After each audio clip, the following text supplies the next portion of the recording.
Moving right along, chapter 17, verse 12. Va'ish asher yaseh v'zadon, uvilti shmo al kohen, omeru shareit shem et Hashem alkecha. The man who will act intentionally not to listen to the kohen who is standing there, shareit shem et Hashem alkecha al shofet. So if there are a man who will intentionally not listen to the kohen or to the judge, uviyarta ra miYisrael, that man must die, and you must destroy the evil from Israel. And all the people will hear and listen, so they shall not act like sinfully anymore. So this is something that's unusual. It says, Mikan shemamtinin lo ada regel umamtinu oto beregel. This is the law of what's called the rebellious elder. This is called the Zakein Mamre. So if there is a rebellious elder who does not listen to the Kohen who's standing there, then you have to kill him. Basically, the rebellious elder is the one who continues to rule against the accepted ruling of the higher court, continues to flaunt and violate them. The limitation is not that he himself acts that way, but he rules that way for others. So such a person is put to death. But normally, when someone is said to be executed by the court, they're executed right away. But the rebellious elder, the matter is delayed until the next festival, which is a huge delay. It's a huge delay. And it's a major exception. It's a major exception.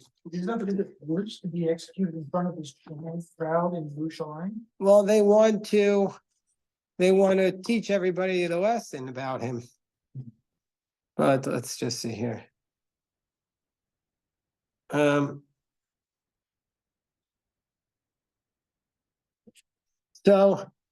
this is what the Gemara in Sanhedrin says. This is the definition of the rebellious elder. Zakein Mamre al pi betin. This is the rebellious elder against the court. As it states, as if you have a matter to the court. There were 3 courts. One was at the entrance of the Temple Mount, one was in the courtyard of the Temple Mount, and one was in the Lishkat HaGazit, which was the chamber off the Temple Mount. You come to this one that's on the entrance to the Temple Mount, and he says, this is what I taught, and this is what my friends taught, this is what I taught, this is what my friends taught.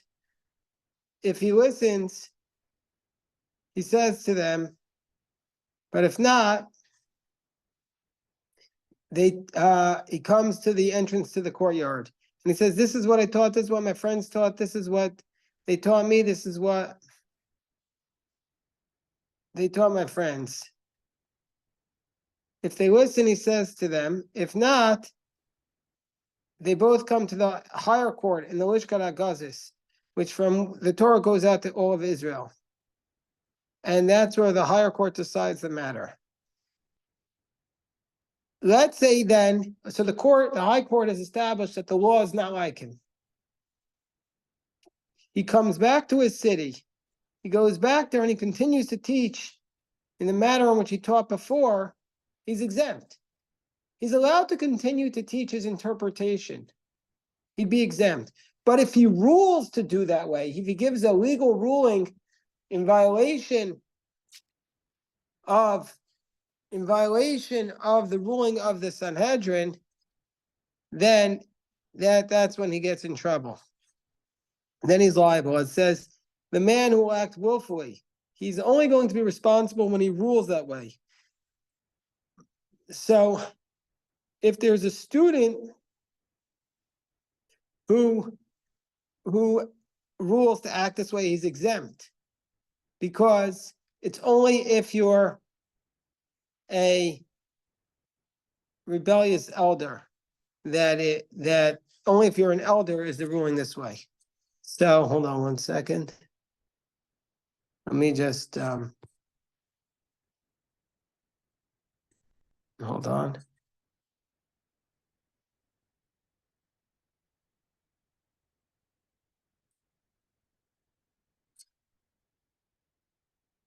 hold on.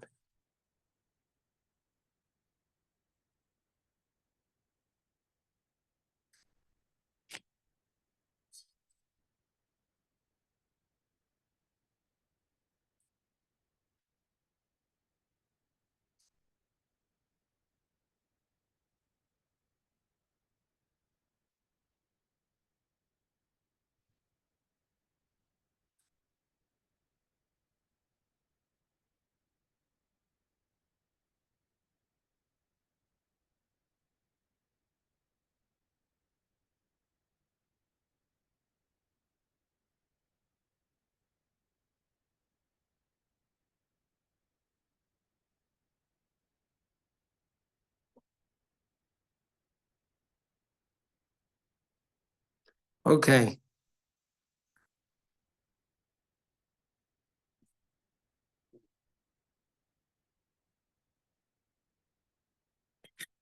Okay, so anyway, I was just reviewing the Mishnah. I was looking up the Mishnah in Sanhedrin. And anyway, we see from here that the rebellious elder has this leniency that he's not, or I don't know if it's a leniency, Ben correctly points out that maybe it's a stringency, that his death is delayed and done in a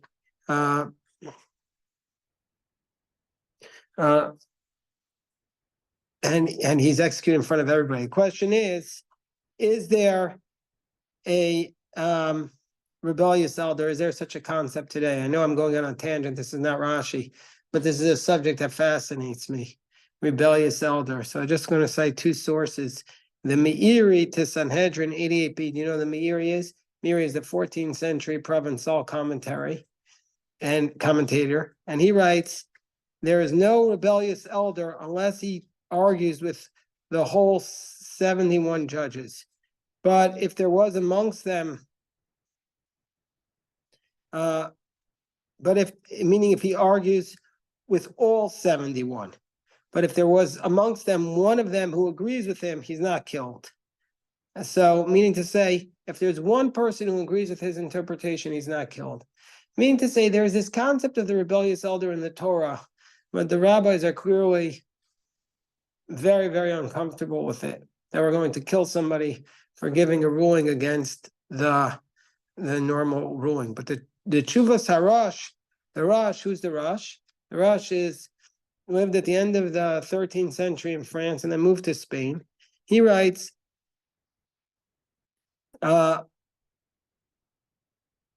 he says that maybe it is applicable.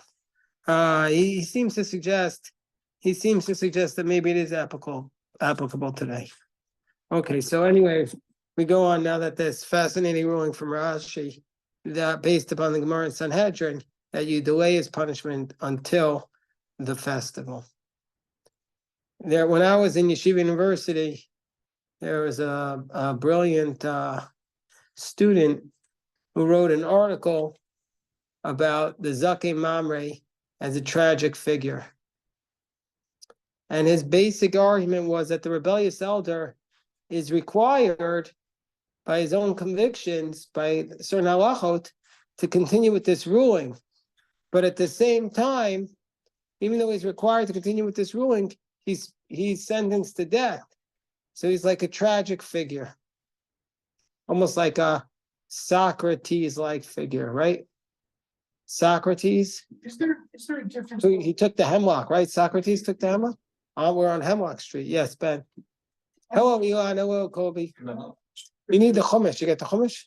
Sir. Perfect. Yes, Ben. Whether the rabbinical era, where we think of, it's roughly analogous to our notions of kind of free speech and one idea where you try to fight a bad idea with a better idea, and we have a very classical liberal approach to lots of different arguments being tolerated. And I think of that as something that Judaism very much embraces.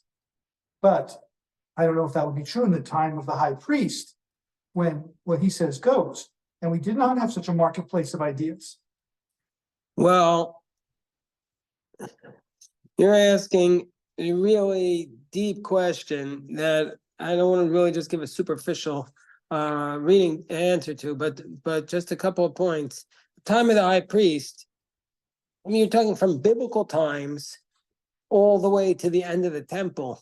So that's over 1,500 years. So to imagine that there is one, like we're talking about from now all the way back to the year 400. So there's not a single. So I mean, just to imagine like how you would generalize about free speech over the last 1,600 years. So that's just like a general point. But if we want to limit it to the Second Temple period, then usually people talk about like those are the high priests we know about, we know laws about them, we have history books about them. You see very clearly that the high priests were limited by the sages. There was a lot of disputes and power struggles between the high priests and the sages. And the sages very clearly wanted to control the service on Yom Kippur and not let the priests do it. And so there wasn't this uniformity. And all of the we're going to get to in the Daf Yomi soon, Sanhedrin. And Sanhedrin talks about how you were not executed for like heretical opinions. They denied you share in the world to come, but they weren't burning. We never burned people at the stake for heretical opinions. I mean, Shimon ben Shetach on one day burned 13 witches, but it seems to be like those were sorcery, that's what was very scary. And also that was extrajudicial. But nowhere in the tractate does it says we execute people if they say there's no God. They wouldn't do that. That was, they would say you're damned, but they wouldn't execute. So there was a lot of freedom of thought in that sense. Although a lot of intimidation. Okay, so now, if you really want to know about that, you should look at so many books to read, but one of the ones that goes through with a rabbinic opinion on many things is a classic book is Ephraim Orbach, The Sages. Ephraim Orbach, The Sages, Urbach. It's tough reading, but he's a great scholar. He was a great scholar. Oh, I heard in the second temple period, like a lot of the Kohen Gadol, like they fought their way into the. So the Kohen Gadol's at the end of the Second Temple, they first of all, the Gemara itself mentions that one of the most prominent Kohen Gadol's, Yoshua ben Gamwa, that his position was bought for him by his sister, who was the queen. And we also know that the Gemara Mishnah Yuma tells us at the very beginning that the Kohen, they used to have to teach the Kohen how to read because the Kohen didn't even know how to read. And they also, Gemara Yoma tells us that many of the Kohen Gadol's, that they went through them every single year. Like there wasn't a long lifespan, that they cycled through them quickly. Presumably there was a lot of corruption and a lot of death. So at the end of the temple period, the Kohen Gadol, the kahuna was corrupted. And we don't want to bring a proof from him, but the prophet, the one who the Christians think is the prophet, he also talks about the corruption in the temple. So the fact that there would be corruption in a place where religion has enormous power is not surprising, because the nature of human beings has not changed in time. Human beings are the same. So just like human beings are corrupt today, they're corrupt then. That's not surprising. There are great people now, and there are great people then. And there are people who assume the position of power, like there are people who assume, become president. Not everyone who becomes president is a great man. Okay, continuing right along to chapter 17, verse 14. Kitavo haaretz asher Hashem Elokecha nosein lach v'rishta v'shavta ba v'amarta asima lai melech k'chol hagoyim asher svivotai. So now we get to, speaking of corruption, we get to the commandment to appoint a king. You come to the land that Hashem will give you, and you inherit, and you dwell there, and you say, I will appoint a king like all the nations that are around me. I'll appoint a king like all the nations that are around me. So Som tasim alecha melech. You shall appoint a king upon yourself. Hey. All righty. Good to see you. Everything good? Baruch Hashem. It says, you shall appoint a king upon yourself. Asher Yivchar Shemon Kachabo, that God will choose Mikarev Achacha from amongst your brothers. Tasimu Achamelch, you shall appoint a king. Lo tuchal ateit alecha ish nachri asher lo achichahu. Now I'd appoint a king, a foreigner who is not your brother. So this causes there to be a huge debate. Rashi doesn't comment on it here, but the basic debate is there a mitzvah to appoint a king, or is it just an option? Is it something you have a right? So it says, when you come to the land, appoint a king. Are you allowed to appoint a king, or are you required? This verse makes it sound like you're obligated to appoint a king. The big question for that is, then why is Shmuel Hanavi so upset in the book of Samuel, chapter 8, when the people come to him and ask him to appoint a king? So what do we learn about the king from this verse? It has to be from amongst your brothers. It's not allowed to be a foreigner. Can't be from a foreign country. Can't appoint a king who was a foreigner. Of course, Herod, the one who built the temple, was a foreigner. So he's the one who expanded the third temple. How you doing? Good. Baruch Hashem. Baruch Hashem. Chodesh Tov. We're now doing Chodesh Elul. This is amazing. We're getting a new start, a new beginning, right? A new beginning. This is the point. This is the point, Kobe. Chodesh Elul teaches us that we are not the same people we were yesterday. We could be better. That's the fundamental. This is the fundamental idea of Chodesh Elul, Aaron. Just because we acted a certain way the whole year, our whole life, we can change and we can be better. That's the fundamental idea. We are not locked into this life. We're not locked into the same mistakes we always make. I'm talking to myself, but I'm sharing it with you. That's why this is such an exciting time, Kobe. That's why this is such an exciting time. You know what it is? I'll give you an example. Let's say you always make the same mistake, but then you say, and then your teacher, they think you're no good because you always make that same mistake. And your teacher looks at you and picks upon you. You know, like the study that's been most replicated, I spoke to educators, is that when teachers look at the grades from the last year, they assume that this kid is this type of student. But Elul teaches us that's not the case. God says we have a fresh start. We could be better. We can do it differently. I overslept yesterday. Tomorrow I'm not going to. I spoke Lashon Hara yesterday. Today I'm not going to do that anymore. That's the whole message of Elul. Anyway, I don't know why we got on this tangent. Okay, so he says, appoint for yourself a king. What do we know about this king? Rak Bo Yarbelo Susim. He's not allowed to have too many horses. Bo Yashivas HaMitzrayma. He's not allowed to bring the people back to Egypt. Aman Harbo Sus, in order to have more horses. God said, you shall not go back on that path. So according to this, the king is not allowed to have too many horses, and he can't bring the people back to Egypt. How many horses is too many? I see Nechama's got a beautiful horse in this picture here on her screen profile.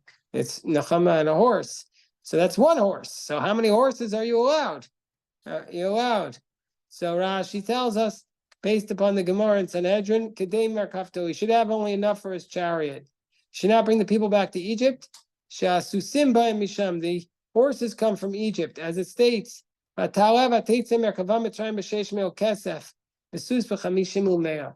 Ironically, some of the greatest rabbis in Jewish history lived in Egypt. How did they do that? Who lived in Egypt? Anybody remember? Rambam lived in Egypt. Maimonides, the most famous of all, he lived in Egypt. So how is it possible? What? The answer I heard was that he didn't leave Israel to live in Egypt. He left Spain to live in Egypt. Meaning you're not allowed to return to Egypt from Israel, but if you're not living in Israel, you're allowed to live anywhere in the world. So that's a debate. So it's a question they discuss. So there are different reasons that are sought. Some people even said that Rambam used to sign his notes. I'm Moses ben Maimon, who every day violate this commandment of the Torah that you're not allowed to live in Egypt. But okay, we'll just, then it says, we'll just go on for now, just pointing it out. But Shlomo Melech, he had too many horses and he had 1,000 wives. And the next verse says, well, you're Belo and Hashim, you're not allowed to have too many wives. So they don't lead his heart astray. Because of his zahav, your belamot, he can't have too much gold and silver. So how many wives is too many? When it says you're not allowed to have too many wives, how many is that? 18. Very good, Greg. Wow. Show the man some love. Rabbi, didn't they have like a workaround with the P1? Yes, A bunch of concubines. but well, Solomon had 300 wives, Shlomo Melech had 300 wives and 700 concubines. So that still was, even if you say they weren't his technical wife, he still had 300 wives, 700 concubines. Rashi says, how many are you allowed to have? 18 wives. As we find by David that he had 6 wives, and it says, B'ma'at v'osifacha kahena kahena. So David had 6 wives, and he says I could add on like this and like that. So 18 is the minimum. You know, my mechutin told me nowadays, no, does anybody know any Jews with more than one wife? My mechutin told me that he's Moroccan.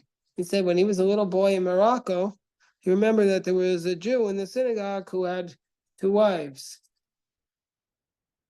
So in the Sephardic community, it existed up until the modern period. Probably there's still some people who do it, but they're in Morocco. Yeah. You ever hear about that, Kobe? So are you a little Moroccan? Grandma never told me that. I never. Ask her. Well, next time you see her, ask her if she remembers. Was she born in Morocco? Yes. Ask her if she remembers anybody there having more than one wife. Ask her if she remembers it. I mean, obviously today many Arabs have more than one wife. It's a common thing amongst the Arab community. And the Jews were living in the Arab lands and they still did it. But the king was only limited to 18. The kesef is ahav lo yarbelu ma'od. He's not allowed to have too much gold and silver. Only enough to give for lodging, meaning to say you had to support the troops. You had to pay for his troops. So otherwise the people would have to give them quarter. And they fought wars over this, right? Not in the Revolutionary War. Isn't that one of the things that were not required? Isn't that one part of the Constitution that we're not required to give quarter to troops? Yes. So, what? It's the third amendment. Yeah, that's the one people don't talk about too much, right? Because it's not highly relevant. Baruch Hashem. Hashem. Okay. Vaya kishivto al kisei mamlachta, when he sits on his throne, the cost of us Mishnah Torah zos al sefer lefnei hakohanim v'alavim. When the king sits on his throne, he has to have this Torah. But it means the Mishnah Torah zot al sefer. So Rashi says, if he does this, he's worthy to sit. Meaning, if he follows his laws, then his kingship will last. And he has to have shtei sifrei Torah. The king has to have 2 Torah scrolls. Achas shemunachas bebeis gnazav, one that he places in his treasury. Achas shenichnases v'yotzes imo, and one that he carries around with him at all times. Unklum translates it as patshegen. He interpreted it as learning speaking. But Rashi says, based upon the Gemara in Sanhedrin, that he had to have 2 Torah scrolls. One he stored, and one wherever the king went, he had to carry the Torah scroll with him. But you see some people walk around with the Constitution. You ever see that? Like, do any of the presidents ever walk around with the Constitution? No, they don't probably consider themselves. I don't want to get into politics, but the king has to walk around with a Torah scroll. That's his responsibility. The point of all this is that the king has to recognize that he serves at the will of God. And there's limitations on his power, and the biggest limitation is he has to obey all the laws of the Torah. He's not above the Torah. Okay, well, any questions? We'll stop here to dive in Mincha at this time.